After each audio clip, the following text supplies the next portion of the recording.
4 August সন্ধ্যা 6টা থেকে পরবর্তী নির্দেশ না দেওয়া পর্যন্ত ঢাকাসহ সব বিভাগীয় সদর, সিটি কর্পোরেশন, পৌরসভা, শিল্পাঞ্চল, জেলা সদর এবং উপজেলা সদরে আবারও কারফিউ জারি করা হয়েছে।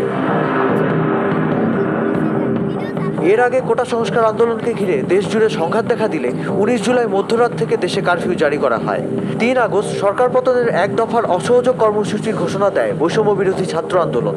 সেদিনই ঢাকাসহ 4 জেলায় সকাল 6টা থেকে রাত 9টা পর্যন্ত কারফিউ শিথিল করার ঘোষণা দেওয়া হয়েছিল।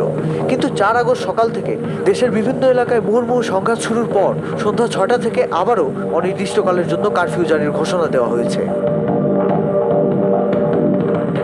এরই মধ্যে চালু 7 দিনের মাথায় 4 আগস্ট দুপুর 12টার পর আবার অনির্দিষ্টকালের জন্য বন্ধ করা হয়েছে 4G নেটওয়ার্কও। এতে মোবাইলে ইন্টারনেট ব্যবহার করা যাবে না, শুধু 2Gর মাধ্যমে ফোনে কথা বলা যাবে। এর আগে 17 জুলাই রাত থেকে মোবাইল ইন্টারনেট এবং 18 জুলাই রাতে ব্রডব্যান্ড ইন্টারনেট বন্ধ করে দেওয়া হয়। সন্ধ্যা 6টায় কারফিউর সর্বশেষ পরিস্থিতি মিরপুর থেকে, এটা মিরপুর বাংলা কলেজ থেকে মিরপুর 1-এর দিকে যে রোড, সেই রোডটাতে আমরা বের হয়েছি। এমন আমাদের চোখে পড়ছে আসলে খুবই গুটি কয়েক মোটরসাইকেল, 1-2টা রিক্সা, এমন লোকজন বলতে গেলে একদমই নেই। এমন পরিস্থিতি সম্পূর্ণ স্বাভাবিক আছে। এবং যে যার জায়গা থেকে কারফিউর যে নিয়মকানুন, সেই নিয়মকানুন মেনেই রাস্তাঘাটে দোকানপাট সব কিছুই বন্ধ আছে। এবং জরুরি প্রয়োজনে 2-একটা অ্যাম্বুলেন্স ছাড়া আর কোনো কিছুই চলছে না। এবং এই পরিস্থিতিতে আগামী যে কয়দিন, যে 3 দিন দেওয়া আছে, সেই 3 দিন এখান থেকেই এইরকম পরিস্থিতি চলবে আশা করি রাতের বেলা। আর দিনের বেলাতে কি হয় আমরা আসলে কেউই জানি না। আমরা সাধারণ মানুষ, আমরা আসলে খুবই একটা কি বলা যায়, অনিশ্চয়তার মধ্যে দিয়ে যাচ্ছি। দেখা যাক সামনের দিনগুলোতে কি হয়। এমন দর্শক দেখতে পাচ্ছেন যে মানে আমার চারপাশে, আমি যে মিরপুর রোডটা দিয়ে যাচ্ছি, মিরপুর রোড বলতে হচ্ছে কি মিরপুর বাংলা কলেজ থেকে মিরপুর 1-এর দিকে যে রোডটা আছে, চারপাশে লাইটিং আছে, অনেক কিছু আছে, লোকজন বলতে গেলে একদমই নেই। তো এইটা আসলে আমাদের স্বাভাবিক যেই ঢাকা, সেই ঢাকার চিত্র না। আমার মনে হচ্ছে যে আসলে আমি অনেক গভীর রাতে বের হয়েছি। অনেক গভীর রাতে বের হলে হয়তো বা এরকম থাকে, তাও থাকে না, কারণ মিরপুর রোডে ওই পাশটা দিয়ে প্রচুর পরিমাণ ট্রাক, বাস চলাচল করে, স্পেশালি ট্রাক। তো এইখানে আসলে কোনো কিছুই দেখতে পাচ্ছি না। তো এটা হচ্ছে কি মিরপুর, এটাকে 1 নম্বরের যে গোল সার্কেলটা, সেই সার্কেলটাতে। তো এই সার্কেলে দেখতেই পাচ্ছেন যে এখন আমি যাচ্ছি হচ্ছে সনি সিনেমা হলের দিকে। এইখানে হচ্ছে গিয়ে এই কয়েকটা রিক্সাই আছে। এই কয়েকটা রিক্সা আমি এই গোল সার্কেল এই পাশটাতে, এখানে আসলে এই সময় এখন 9টা-10টার মতো, 9টা-9:30, প্রচুর লোকজনের সমাগম থাকে, প্রচুর লোকজন এখানে থাকে, মানে একটা বিশাল একটা ক্যাওয়েজের মতো থাকে। তো এখানে আসলে কিছুই নাই। দেখেন আমি যাচ্ছি এখন মিরপুর 10-এর দিকে, গোল চত্বর পার হয়ে মিরপুর 10-এর দিকে যাচ্ছি। তো তো স্বাভাবিক রাস্তা, স্বাভাবিক শহর যখন অস্বাভাবিক হয়ে যায়, তখন সেগুলো আসলে নিজের ভিতরে একটা ভয়, একটা ভীতি তৈরি করে। তো সেই ভয় এবং ভীতি নিয়েই যাচ্ছি, কি হয় সামনে, কি আছে না কি অবস্থা, আসলে এগুলো প্যাথেটিক। কিন্তু কিছু ক্ষেত্রে, যেমন এই যে গরুর হাট থেকে, হয়তো বা গাবতলী গরুর হাট থেকে কিছু লোকজন ঠিকই গরু নিয়ে আসছে। জীবন জীবিকা আসলে থেমে থাকে না, কিন্তু মানে অস্থিতিশীল পরিস্থিতির কারণে অনেক কিছুই হচ্ছে চেঞ্জ হয়ে যায়। যেমন চেঞ্জ হয়ে গেছে হচ্ছে আমার এই চিরচেনা, এই পরিচিত এই ঢাকা। এটা আমার ঢাকা না, আমি এই ঢাকাকে চিনি না। এত শুনশান, এত নীরব, এই ঢাকাকে আমি চিনি না আসলে। এই ঢাকাকে আমার মনে হয় না আপনারা কেউই চিনেন। রাতের ঢাকারও একটা রূপ থাকে, রাতের ঢাকাতেও প্রচুর লোকজন থাকে, রাতের ঢাকাও প্রচুর যানবাহন চলাচল করে, কিন্তু এইটা আসলে এটা আসলে কি বলবো, এটা আমার চেনা ঢাকা না। এমন যেই স্পটগুলোতে এখন আর্মিরা আছেন, এটা হচ্ছে মিরপুর 10-এর দিকে যাচ্ছিলাম। তো পূর্ণিমা হোটেলের বাদিকে আমরা টার্ন নিয়ে, মানে এখানে দেখছি যে মানে একটা সাময়িক একটা সমস্যা দেখতে পাচ্ছি, যে ওখানে পুলিশ ব্যারিকেড দিয়ে রেখেছে। তো এই কারণটাতে আমি মনে হয় না যে এটা একটা ভালো একটা ওয়াইজ ডিসিশন হবে তো আরও সামনে যাওয়ার জন্য। তো এইটা আমি একটা কাজ করি, আমি তাহলে হচ্ছে বাদিকে চলে যাই। যদি বাদিকে মানে পূর্ণিমা হোটেলের যে বাদিকে স্টেডিয়ামের মাঝখান দিয়ে যে রোডটা ওদিকেই চলে যাই। আমি কি দেখাতে পাচ্ছি, হাতের ডান দিকে যে গাড়িটা ঘুরছে এই পাশে কিন্তু একটা ব্যারিকেড দেয়া। ওকে, এই পাশে অনেক পুলিশ। তা আমি বাদিকে চলে গেলাম। তো বাদিকে গিয়ে যে সামনের যেই বাদিকে গিয়ে যে বাদিকের যে রোডটা আছে স্কুল রোড যেটা, সেই স্কুল রোডে গিয়ে আমি লাভ রোড দিয়ে আবার বের হয়ে যাচ্ছি। সো এই হচ্ছে ব্যাপার। স্কুল রোডটা দেখেন, এখানে অনেক এই সময়টাতে আসলে খুব জমজমাট থাকে, ভীষণ জমজমাট থাকে, কিন্তু আলটিমেটলি এখন কিছুই নেই, কেউই নেই। ভয় লাগছে আসলে, সিরিয়াসলি ভয় লাগছে। দেশের এই পরিস্থিতিতে এরকম কখনো পড়িনি, কেন কারফিউ সেই 90-এর দশকে কারফিউ কেউ দিছিল স্বৈরাচার সরকার পতনের সময়। ওই সময় তো আসলে কারফিউ কি এটা বোঝার হয়নি, আর এত রাতে বেরো হয়নি, বুঝিও নি যে আসলে কারফিউটা কী জিনিস।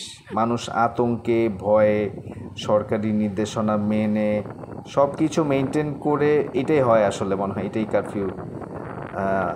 আমি জানি না আসলে 1971-এ কী হয়েছিল।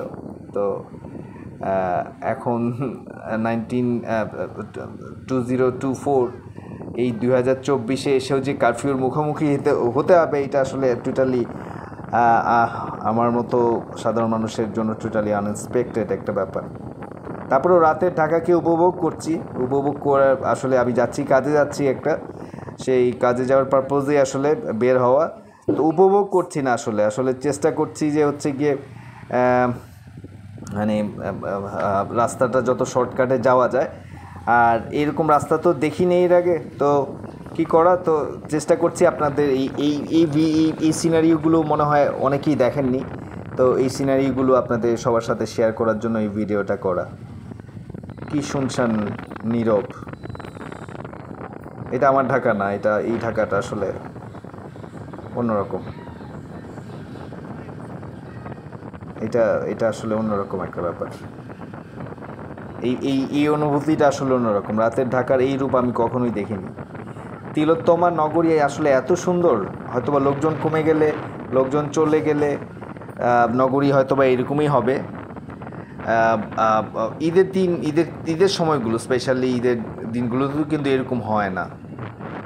এটা আসলেই একদমই নতুন একটা অভিজ্ঞতা, এক ধরনের দৃশ্য আমার চোখে পড়ে, এবং আমি এটা সবার সাথে শেয়ার করব বলেই আসলে determine what ever the thing is.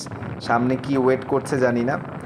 তো আমি আবার ওই দিক দিয়ে ঘুরে আবার হচ্ছে গিয়ে মিরপুর এই গোলচত্বরে একের যে গোলচত্বর, সেই গোলচত্বর দিয়ে চলে আসছি, কেননা ওদিকে আর যাওয়া যাচ্ছে না। তো অনেক সুন্দর ঢাকা, আসলেই রিয়েলি একটা তিলোত্তমা নগরী, এত সুন্দর একটা নগর, কি বলবো আসলে, অদ্ভুত অনুভূতি। মিরপুর একের এই বাস স্ট্যান্ড থেকে মিরপুর বাংলা কলেজের দিকে রোডটা আমার কাছে অসাধারণ লাগছে। সব কিছুই আছে, মানুষ নাই আসলে। মানুষ যদি না থাকে তাহলে কি যে একটা হাহাকার লাগে, এটা আমার এখন ফিল হচ্ছে। ভয়, ভীতি, কি অবস্থা। আমি কি এই দেশে বাস করি? এটা কি আমার ঢাকা? মনেই হচ্ছে না। বারবার একই কথা বলছি, কথা আসলে আমার আসলেই মনে হচ্ছে না কি এই শহরে কি আমি থাকি, এটা কি আমাদের শহর? মনে হচ্ছে না, আসলে মনে হচ্ছে না। মনে হচ্ছে যে কোনো এক মৃত্যুপুরী দিয়ে আমি যাচ্ছি, যে শহরকে আমি চিনি না। যাচ্ছি অজানা গন্তব্যে, যাচ্ছি অজানার উদ্দেশ্যে, জানি না সামনে কি বিপদ ওয়েট করছে। এরকম মনে হচ্ছে, এরকম ফিলিংস হচ্ছে আমার। আমি শিওর যে হচ্ছে কি আমার সাথে যারাই এই সময়টাতে হয়তো ট্রাভেল করেছেন বা পারপোজে যারা বা করবেন, তাদের মনে হয় অনুভূতিটা এরকমই হবে।